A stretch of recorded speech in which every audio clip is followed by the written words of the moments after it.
Hello and welcome to Mojarto On Art. I'm Anu Subramanian.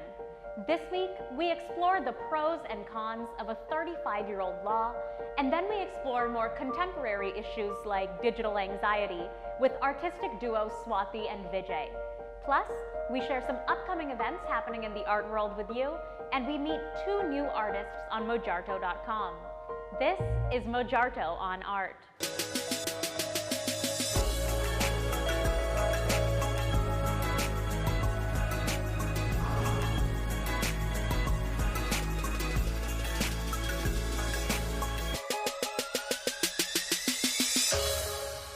I was recently struck during an interview by a bit of information that I learned. A classic Indian work brought into the country can never leave again. But what exactly does this mean, and what's the law behind it? We spoke with several art experts about this Antiquities Act and the way that it is applied today. On March 14th, Sotheby's held its South Asian auction. Ahead of its sale, I met Edward Gibbs for Sotheby's at the preview of the auction, where Sotheby's brought several works for sale to Delhi's Leela Palace Hotel. During our interview, he said this. We wanted to bring some works by national treasure artists to India for this travelling exhibition, and we had to bring reproductions, which is a sort of missed opportunity, I think. The reason we have to bring reproductions is if you bring the works in, you can't take them out again. Wait a minute, what does this mean? Were the classical works on display not the originals? So even an exhibition, a museum exhibition that's traveling couldn't bring a work here? Well, that's right. It can be the antique works coming from outside into the country then get caught by the legislation. What Gibbs says is that any classical Indian work brought into the country will be seized and kept in the country. This is thanks to the Antiquities and Treasures Act of 1972.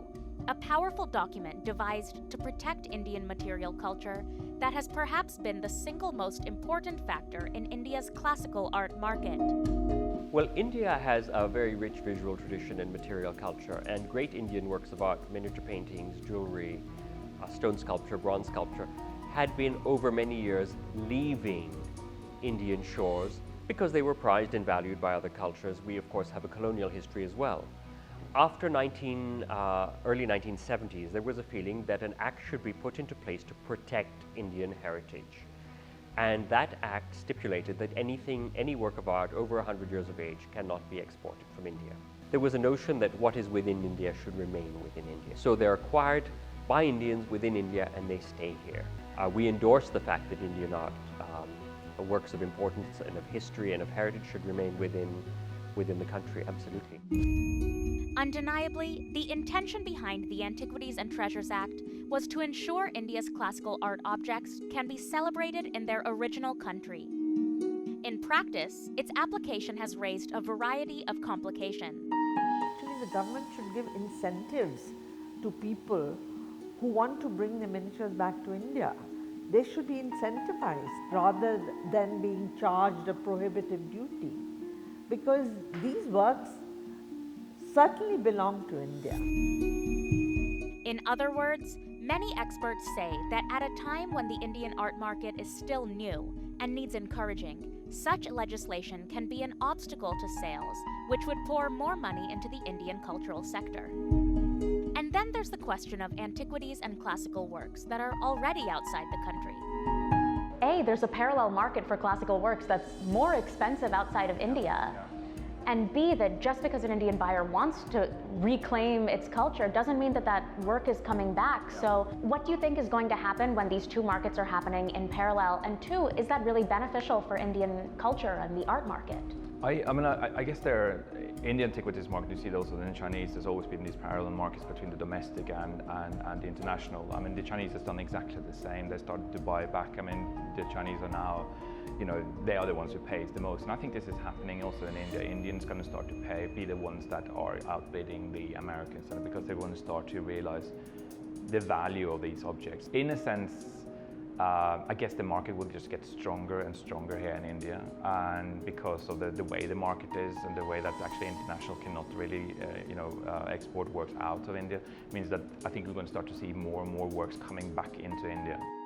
Indeed, India is not the first country to establish laws to protect its heritage objects.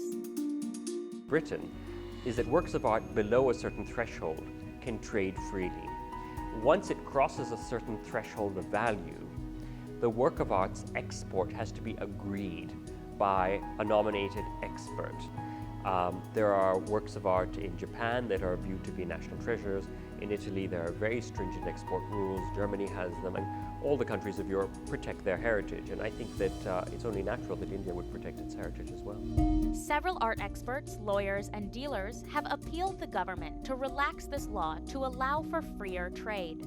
So whilst the Antiquities Act is absolutely essential and sort of cornerstone of the industry, I think it could be a bit more nuanced for our times. Springtime has brought a slew of art events happening all over the country. Let's check out a few that really stuck out to us. Mumbai, Photovala presents Vasvo X Vasvo's new works, a survey of his hand-colored works through a wide selection of photographs produced in his studio. Bengaluru, Alliance Francaise is hosting The Mummer Stories, mime and physical theater plays.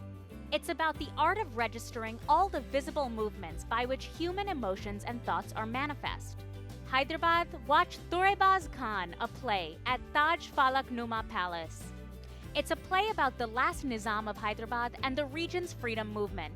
It's on March 19th at 7 p.m.